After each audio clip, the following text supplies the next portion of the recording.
전통 경제학의 생산 3요소 토지 노동 자본은 정보혁명과 4차 산업혁명을 거치면서 어떻게 고쳐야 될까?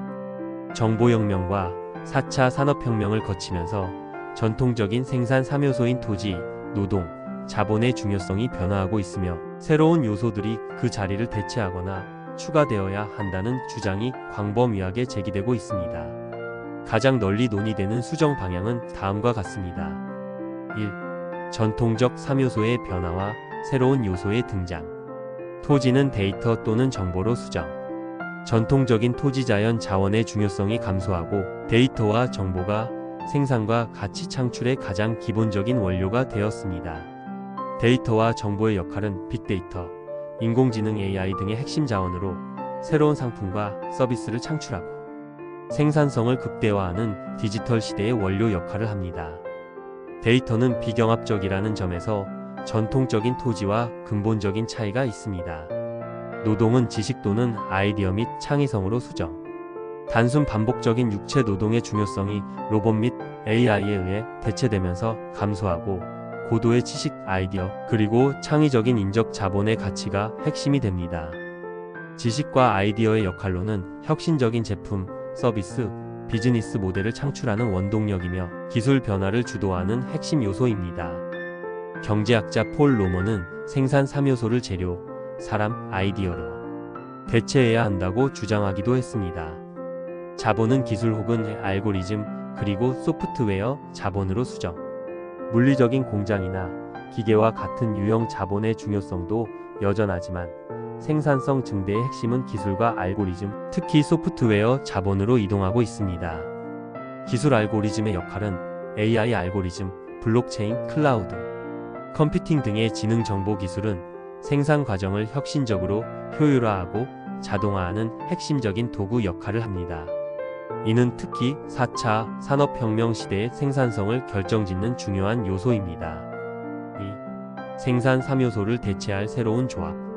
4차 산업혁명 시대의 생산 3요소에 대한 논의는 다양하지만 가장 핵심적인 요소들을 포함하여 다음과 같은 조합으로 수정될 수 있습니다. 토지는 데이터로서 지식 경제의 필수 원료.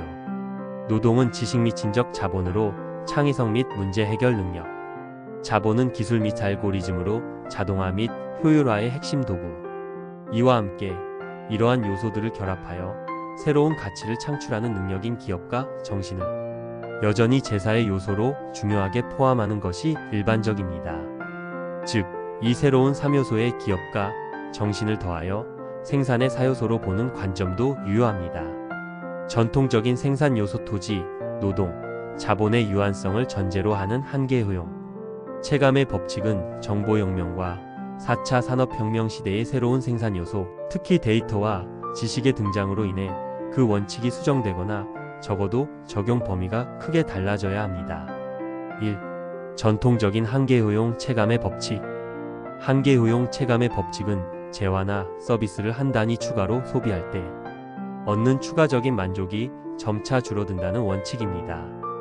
배경 원리. 이 법칙은 유형 재화의 경합성과 희소성에 기반합니다. 내가 소비하면 남이 소비할 수 없고 결국 욕구는 충족되어 추가 소비의 만족도가 감소합니다. 생산 요소에 대한 적용. 전통적인 생산 요소도 일정 수준을 넘어서 투입할 때 수학 체감을 겪습니다. 2. 4차 산업혁명 시대 원칙의 수정 및 예외. 4차 산업혁명의 핵심인 정보재와 지식은 전통적인 생산 요소와는 근본적으로 다른 속성을 가지고 있어 한계효용 체감의 법칙에 맞지 않습니다. 1. 비경합성으로 인한 한계효용의 유지 또는 증가. 새로운 생산 요소인 데이터, 지식, 알고리즘은 본질적으로 비경합성을 가집니다. 데이터와 지식의 특성은 내가 지식을 사용한다고 해서 타인이 그 지식을 사용할 수 있는 기회가 줄어들지 않습니다. 복제 및 공유 비용이 거의 0에 가깝습니다. 수학 체증.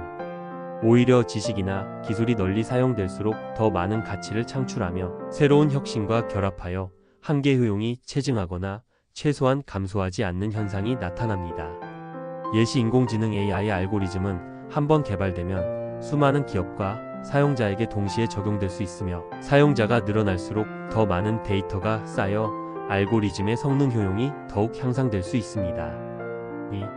아이디어와 연결의 중요성. 창의적인 아이디어나 혁신적인 기술은 그 자체가 고갈되는 유한한 자원이 아닙니다. 결합을 통한 가치 증대, 즉 아이디어나 기술은 다른 아이디어나 기술과 결합하여 새로운 효용을 창출하며 그 결합의 가치는 투입되는 요소의 합보다 클 수 있습니다. 시너지 효과. 이는 단순히 요소의 물리적 양을 늘리는 것과는 다른 차원의 효용 창출입니다. 3. 결론 법칙의 소멸보다는 확장과 구분. 따라서 전통적인 한계 효용 체감의 법칙이 완전히 소멸된다기보다는 다음과 같이 확장되거나 적용 범위가 구분된다고 보는 것이 더 정확합니다. 유형 재화, 즉 물질적 요소, 전통적인 토지, 노동 자본과 같은 유형의 요소나 물질적 소비재에는 여전히 한계 효용 체감의 법칙이 강하게 적용됩니다. 정보 재화, 즉 데이터, 지식, 기술과 같은 비경합적 정보 재화 및 아이디어 영역에서는 한계 효용, 불변 또는 체증의 법칙이 지배적으로 나타납니다.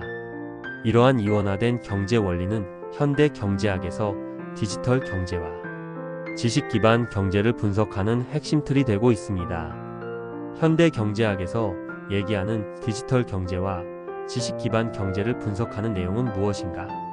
현대 경제학에서 디지털 경제와 지식 기반 경제를 분석하는 핵심 내용은 전통적인 경제 원칙에 도전하는 정보 지식의 근본적인 특성과 그로 인해 발생하는 시장 구조 및 성장 동력의 변화에 초점을 맞춥니다. 1. 지식 기반 경제 분석의 핵심. 지식과 정보를 경제 성장의 핵심 동력으로 간주하며 주로 신성장 이론을 바탕으로 분석합니다. 지식의 비경합성은 지식은 내가 사용하더라도 다른 사람이 동시에 사용할 수 있어 고갈되지 않습니다. 이는 전통적인 생산 요소인 토지, 노동, 자본이 경합성 및 희소성과 근본적으로 다릅니다.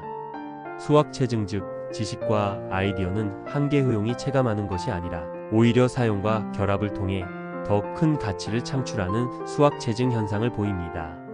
즉 지식에 대한 투자는 규모의 경제를 넘어 지속적인 성장을 가능하게 합니다. 인적 자본의 중요성, 즉 지식을 습득하고 활용할 수 있는 고숙련 노동력이 부의 원천이자 경쟁력의 핵심 요소로 부상합니다. 내생적 성장, 즉 기술 진보가 외부 변수가 아니라 연구, 개발 R&D과 같은 기업의 이윤, 추구, 행위의 결과 내생적로 발생하며 경제 성장을 지속시킨다고 분석합니다. 2. 디지털 경제 분석의 핵심. 디지털 경제는 디지털 기술인 인터넷, AI, 데이터를 통해 생산, 유통, 소비 방식이 변화된 경제 시스템이며 정보재의 특성을 시장 구조에 적용하여 분석합니다. 1. 정보재의 특성과 가격 전략. 생산의 한계 비용 제로. 디지털 재화는 한번 생산하는 데 드는 고정 비용은 높지만 복제하여 추가로 생산하는 한계 비용은 거의 0에 가깝습니다. 이 때문에 전통적인 가격은 한계 비용 모델이 붕괴하고 기업은 가격 차별이나 번들링과 같은 복잡한 가격 전략을 사용합니다. 네트워크 효과는 특정 상품이나 서비스의 가치가 이를 사용하는 사용자 수에 비례하여 증가하는 현상입니다. 예 소셜미디어 운영체제. 이는 시장의 승자 독식 현상과 고착화를 설명하는 핵심 요소입니다. 이 시장 구조 및 거래의 변화. 플랫폼 경제, 즉 디지털 플랫폼은 양면 시장의 특성을 가지며 생산자와 소비자를 연결하고 네트워크 효과를 극대화하여 거대한 시장 지배력을 확보합니다. 경제학자들은 이 플랫폼 기업들의 독과점 문제와 경쟁 정책을 중점적으로 분석합니다. 거래 비용 감소. 디지털 기술은 정보 검색 비용, 운송 비용, 커뮤니케이션 비용 등을 혁신적으로 감소시켜 실시간 경제를 가능하게 하고 정보의 비대칭성을 완화하는 데 기여합니다. 예 온라인 평점 및 후기 시스템. 결론적으로 현대 경제학은 지식 기반 경제를 통해 지속적인 성장 동력을 설명하는 이론적 틀을 마련하고 디지털 경제 분석을 통해 비경합적인 정보재가 시장 구조, 경쟁, 가격 결정 방식 등 미시 경제의 기본 원리를 어떻게 바꾸고 있는지 탐구하고 있습니다.